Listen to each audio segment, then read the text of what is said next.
Hello friends, welcome to let's learning India. और इस channel पर आपको टीचिंग एग्ज़ाम्स के रिलेटेड सभी वीडियोस एकदम अच्छी तरह से मिलेंगी और साथ में उसके प्रीवियस ईयर क्वेश्चंस भी और सारा कंटेंट मिलेगा। मैंने ईवीएस की एनसीईआरटी पूरी कवर करवा दी है और उसके मैं क्वेश्चन आपको करवा रही हूँ। मतलब मैं थोड़े क्वेश्चन करवा दिए मैंने, और भी क्वेश्चन करवाऊँगी, ठीक है, मेरी अगली वीडियो में या फिर कोई भी वीडियो में, ठीक है। मैंने कल आपको करवाया था जीन पियाजे की, जो कि एक बहुत इंपॉर्टेंट थ्योरी है। जीन पियाजे की कॉग्निटिव डेवलपमेंट का पार्ट 1 करवाया था मैंने, 3 प्रोसेस ऑफ डेवलपमेंट, है ना। मैंने ये करवाई थी स्कीमा, एसिमिलेशन, एकोमोडेशन। मैं एक बार आपको रिवाइज करवा देती हूँ कि स्कीमा क्या था। स्कीमा था हमारे दिमाग के अंदर कोई भी इन्फॉर्मेशन पड़ी है, प्रीवियस नॉलेज, ठीक है। एसिमिलेशन, एसिमिलेशन मतलब कि प्रीवियस नॉलेज के अंदर चेंज करे बिना ही हम न्यू इन्फॉर्मेशन को स्कीमा के अंदर ऐड करते हैं, उसे कहते हैं एसिमिलेशन। अकोमोडेशन क्या होता है? अकोमोडेशन होता है कि स्कीमा के अंदर हम न्यू इन्फॉर्मेशन लेते हैं ना, स्कीमा के अंदर उसे चेंज करके लेते हैं, ठीक है। जैसे कि इस बच्चे को कल मतलब कि एरोप्लेन बर्ड दिखाई दे रहा था, मतलब कि ऐसे कि इसे इसका स्कीमा बना हुआ था कि जो मतलब उड़ता है स्काई के अंदर उसे ही बर्ड कहते हैं, है ना। तो इसकी मदर ने इसे बताया, तब इसे मतलब चेंज होगी इसकी इन्फॉर्मेशन स्कीमा के अंदर, फिर ये एरोप्लेन को एरोप्लेन ही, ठीक है। तो आज नेक्स्ट हम करेंगे जीन पियाजे ने 4 स्टेजेस क्या दिए थे बच्चों की डेवलपमेंट के, ठीक है। सबसे पहले आपने याद रखना है कि जीन पियाजे ने जो थ्योरी दी थी ना कोग्निटिव डेवलपमेंट की, वो थ्योरी थी डिसकंटिन्यूस प्रोसेस था। मतलब कि जैसे कि कंटिन्यूस प्रोसेस होता है, जैसे हम चलाते हैं बच्चे को ऐसे, ठीक है, कि बच्चा कंटिन्यूस आगे चल रहा है, ठीक है। कंटिन्यूस उसका डेवलपमेंट क्या है? कंटिन्यूस है, ठीक है। जीन पियाजे ने कहा था कि उसका डेवलपमेंट डिसकंटिन्यूस है, मतलब कि वो ऐसे चल रहा है, सीढ़ीज़ नहीं होती उसके हिसाब से ऐसे चल रहा है कि फर्स्ट स्टेज पे बच्चे का डेवलपमेंट अलग होगा, सेकंड नेक्स्ट लेवल पे बच्चे का डेवलपमेंट उससे थोड़ा ज़्यादा होगा, इंक्रीज़ होगा, उसके अगले लेवल पे ज़्यादा होगा, उसके अगले लेवल पे ज़्यादा होगा, है ना। ऐसे करके उसका उसका डेवलपमेंट प्रोसेस होगा, ठीक है। थ्योरी ऑफ जीन पियाजे मैं शुरू करती हूँ। जीन पियाजे कौन थे? सॉरी, मैंने कल बताया नहीं था, ठीक है। जीन पियाजे कौन थे? इनका जन्म हुआ था 1896 ईस्वी के अंदर, और वो था स्विट्ज़रलैंड के अंदर, ठीक है। जीन पियाजे का जन्म स्विट्ज़रलैंड के अंदर हुआ था, और इनकी डेथ कब हुई थी? 1980 के अंदर। जीन पियाजे was a Swiss psychologist and genetic epistemologist, ठीक है। इनको फादर ऑफ जेनेटिक एपिस्टेमोलॉजी भी कहा जाता है, ठीक है। इन्होंने जीन्स की स्टडी की थी। तो अगर आपको आ जाएगी फादर ऑफ जेनेटिक एपिस्टेमोलॉजी लेजिस्ट कौन है, तो जीन पियाजे आप सही आंसर दे सकते हैं। He is mostly famous non for he theory of cognitive development, ठीक है। ये किसके लिए फेमस है? कोग्निटिव डेवलपमेंट के लिए। इन्होंने संज्ञानात्मक विकास दिया था बच्चे का कि 0 से लेकर 2 स्टेज तक क्या होता है, 2 से लेकर 7 स्टेज तक क्या होता है ना, संज्ञानात्मक विकास को उसका बच्चे का, ठीक है। इनके मतलब 3 चाइल्ड थे, ठीक है। उन्हों पे इन्होंने जीन पियाजे ने ये जो थ्योरी का अप्लाई किया था, ठीक है, एप्लीकेशन उन्हों के ऊपर की थी। तो फिर उसके बाद इन्होंने थ्योरी दे दी थी। Look at how children develop intellectually, इसे इंटेलेक्चुअल डेवलपमेंट में ही कहते हैं। कोग्निटिव का सेकंड नेम है, सिनोनियम है इंटेलेक्चुअल, ठीक है। Development intellectually through out the course of childhood, ठीक है। कि चाइल्डहुड के कोर्स के अंदर, बचपन के अंदर जो बच्चे का इंटेलेक्चुअल डेवलपमेंट होता है वो कैसे होता है, उसकी स्टेज इन्होंने दी थी। It focuses on development rather than learning. मतलब ये ज़्यादा फोकस डेवलपमेंट पे करते थे। इनका ये मतलब था कि अगर बच्चे का विकास हो गया, कि अगर बच्चे का विकास हो गया तो वो लर्निंग तो अपने आप ही कर लेगा, उसे लर्निंग करवा के बच्चे का विकास नहीं हो सकता, मतलब इनका ये मानना था, ठीक है। हम सोचते हैं कि लर्निंग करवाएंगे बच्चे को फिर उसका विकास होगा, है ना, तो ऐसे सोचते हैं, और जीन पियाजे ऐसे सोचते थे। समझ आ गई? He divided children development in 4 stages.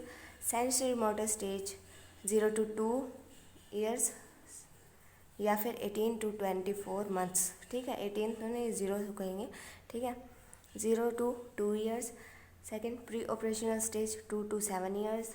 Concrete operational stage 7 to 11 years. Formal operational stage 11 to above, ठीक है। इम्पोर्टेंट प्रॉपर्टीज़, मैं आपको प्रॉपर्टीज़ बताऊंगी। सेंसरी मोटर, प्री ऑपरेशनल, इनकी प्रॉपर्टीज़ क्या है। प्रॉपर्टीज़ आपको मोस्ट इंपॉर्टेंट याद रखनी है, और जो मैं जिसको अंडरलाइन करूँगी वो तो आपने पक्का याद रखना है, ठीक है। सेंसरी मोटर स्टेज के अंदर क्या होता है, बच्चा जब 0 से 2 साल का होता है, आपके घर में अगर कोई बच्चा पैदा हो नया मतलब बच्चा पैदा हो, ठीक है, शुरुआत से आप 0 से लेके उसे 2 साल तक आपने उसे एनालाइज करना है, ठीक है। आपने उन्हें देखना है, उसे मतलब कि उसे नोटिस करना है कि वो क्या कर रहा है।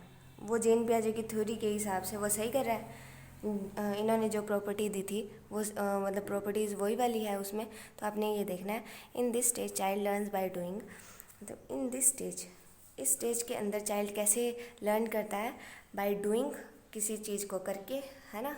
खिलौना कैसे पकड़ता है किसी चीज़ को, मतलब खिलौने को कैसे वो देखता है इस स्टेज के अंदर, ठीक है। कोई मतलब लर्न करता है, वो लर्निंग कैसे होती है, by doing, looking, touching, sucking, ठीक है। मतलब कि उसके जो 5 सेंसेस होते हैं ना, 5 सेंसेस कौन से होते हैं, एक तो आइज़, ठीक है, ईयर, नोज़, टंग मतलब माउथ, और हैंड, ठीक है। ये 5 सेंसेस होते हैं। 5 सेंसेस की मदद से वो कुछ किसी चीज़ को सीखता है, ठीक है। इस एज के अंदर child learns by his senses and actions, ठीक है। किसी चीज़ को करके सीखता है वो, ठीक है। मतलब वो खेलता है, ठीक है। खेलते खेलते उसको अगर चोट लग जाती है तो वो ऐसे सोचता है कि हाँ यहाँ पे है ना, ऐसे करने से चोट लगी है तो आगे से ये नहीं करूँगा, क्योंकि उसे मतलब पता चल गया, उसे लर्न हो गया, ठीक है, कि ये ऐसा करने से ऐसा होगा, ठीक है। Object permanence appears about 9 months। Object permanence is most important term. Object permanence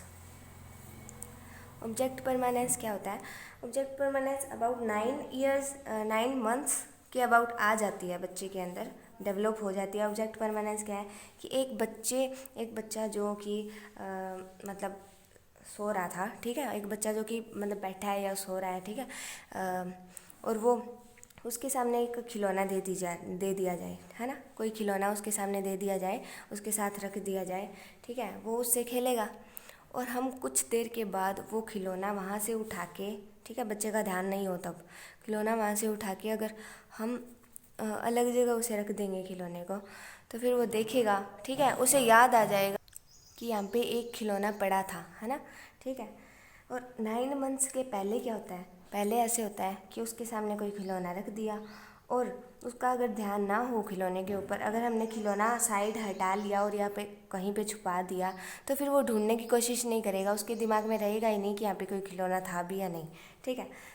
आपको समझ आ गई कि 9 months में क्या होता है कि उसके सामने अगर कोई भी चीज़ रख देते हैं और उस चीज़ को उठा के अगर हम छुपा देते हैं कहीं पे, तो वो ढूंढने की कोशिश करता है, ठीक है। उसके दिमाग में रहता है कि वो चीज़ यहाँ पे थी और मुझे वो चाहिए, ठीक है। 9 months के ऑब्जेक्ट परमानेंस, ऑब्जेक्ट मतलब कोई चीज़, परमानेंस मतलब परमानेंस, स्थायी होना, ठीक है। ये समझ आ गया। इसकी इतनी प्रॉपर्टीज़, बहुत इंपॉर्टेंट प्रॉपर्टीज़ थी। प्री ऑपरेशनल 2 to 7 years, ठीक है। प्री ऑपरेशनल के अंदर क्या होता है, in this stage child uses language any symbols including letters and numbers, मतलब कि चाइल्ड को इस स्टेज के अंदर बोलना आ जाता है, ठीक है। वो अपनी बात, अपने किसी काम को एक्सप्रेस करने लग जाता है, ठीक है, और सिम्बल्स की मदद से, ठीक है, वो सिम्बल्स देने लग जाता है, इंक्लूडिंग लेटर्स सीख जाता है, और नंबर्स, ठीक है, नंबर्स आ जाते हैं, लेटर्स, ये सब आ जाता है, ठीक है। वो लैंग्वेज इसके थ्रू मतलब सीख लेता है। ईगोसेंट्रिज्म क्या होता है कि वो मैं बहुत ज़्यादा करता है, मैं, ईगो, उसके अंदर ईगो होती है। मैं, अगर हम मतलब कोई बच्चे की अगर मदर है उसके पास, ठीक है, अगर हम कहेंगे कि नहीं नहीं ये तो मेरी मदर है, फिर वो ऐसे कहेगा नहीं ये तो मेरी है, मेरी मतलब मेरे मम्मा है, ठीक है, वो ऐसे कहेगा, मतलब उसकी मैं होती है। हम ऐसे कहेंगे कि नहीं ये नहीं करना, कहता मैं हूँ, मैं बस मैं ही हूँ, ठीक है। इसमें ईगोसेंट्रिज्म आ जाता है, मैं की भावना आ जाती है, वो ईगोसेंट्रिज्म हो जाता है उसके अंदर। इज़ ऑल्सो एविडेंट इरिवर्सिबिलिटी मतलब कि वो ये तो सीख जाता है कि 1+2 = 3 होता है, ठीक है। वो ये नहीं कर पाता कि 2+1 भी 3 होता है, मतलब उसमें रिवर्सिबिलिटी नहीं आती, ठीक है, इरिवर्सिबिलिटी होती है। ये आपको समझ आ गया, ये भी समझ आ गया। ईगोसेंट्रिज्म मतलब कि मैं की भावना, वो हर एक जगह मैं का यूज़ करता है कि मैं ऐसा हूँ, मैं ये कर दूँगा, मैं ही हूँ, ठीक है।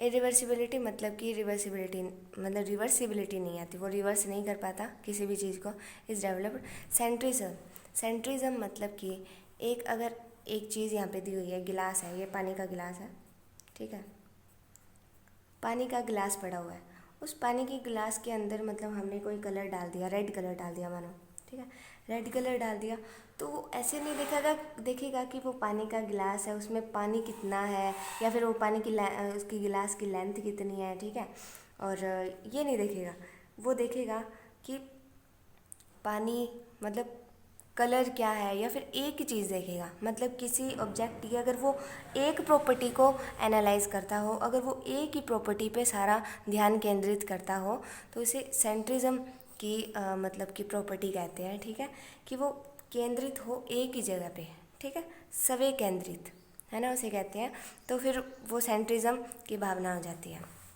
आगे कंक्रीट ऑपरेशनल, कंक्रीट ऑपरेशनल आते हैं 7 to 11 ईयर्स के अंदर कंक्रीट ऑपरेशनल स्टेज आ जाती है। इन दिस स्टेज मतलब कि जो इसकी लिमिटेशंस थी ना, ये लिमिटेशंस थी कि उसे इरिवर्सिबिलिटी होती थी, ठीक है, ईगोसेंट्रिज्म की भावना थी, सेंट्रिज्म था, है ना, कि वो किसी चीज़ की एक ही प्रॉपर्टी के तरफ ध्यान देता है।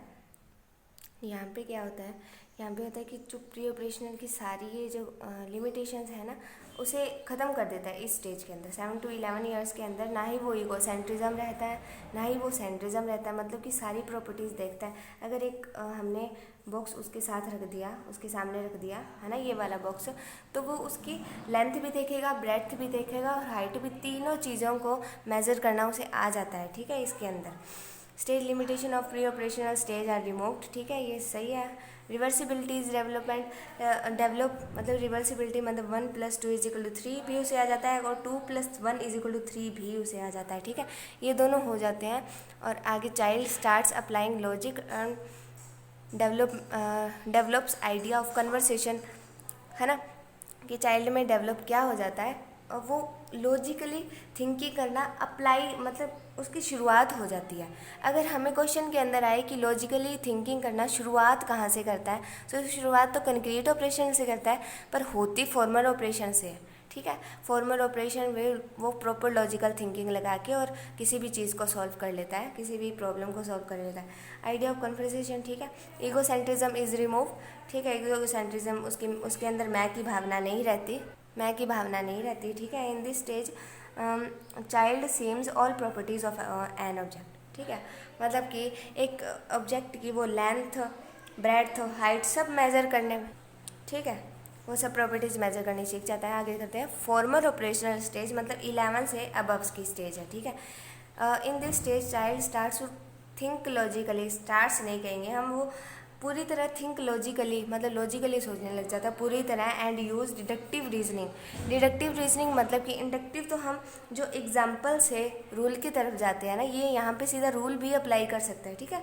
डिडक्टिव रीजनिंग मतलब कि सीधा रूल अप्लाई कर देता है, कि अगर हम कहेंगे कि ये सर्कल है, ये सर्कल को हमने पहले इंडक्टिव में समझाया कि जो सन होता है वो सर्कल की तरह होता है ना, तो यहाँ पे वो सीधा सर्कल ही सोचेगा, वो सन नहीं अप्लाई करेगा, ठीक है। डिडक्टिव रीजनिंग होगी, मैंने ये एग्जांपल लिया है, ठीक है, डिडक्टिव रीजनिंग होगी। He started to think abstract logic, मतलब 11 से ऊपर तो वो सब कुछ करने लग जाता है ना, फिर जैसे हर एक तरह की प्रॉब्लम सॉल्व वगैरह सब कुछ करने लग जाता है।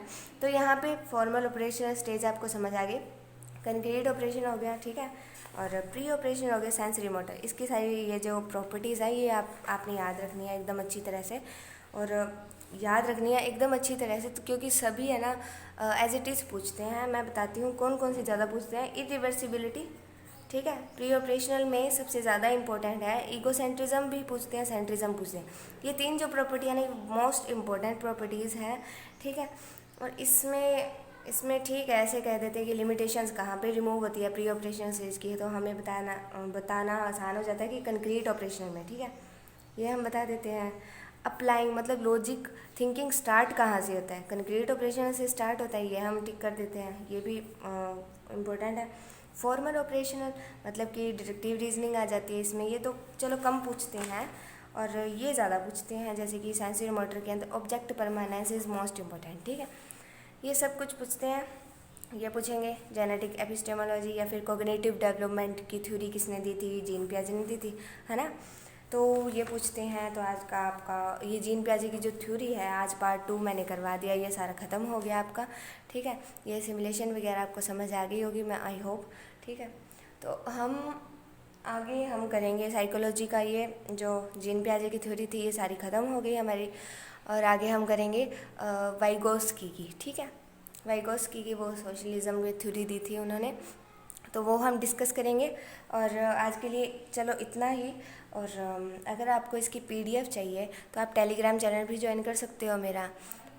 टेलीग्राम चैनल मैंने लिंक अपने डिस्क्रिप्शन बॉक्स में दे रखा है, वहाँ से आप मेरे टेलीग्राम चैनल ज्वाइन कर सकते हो और वहाँ से आपको पीडीएफ मिल जाएगी।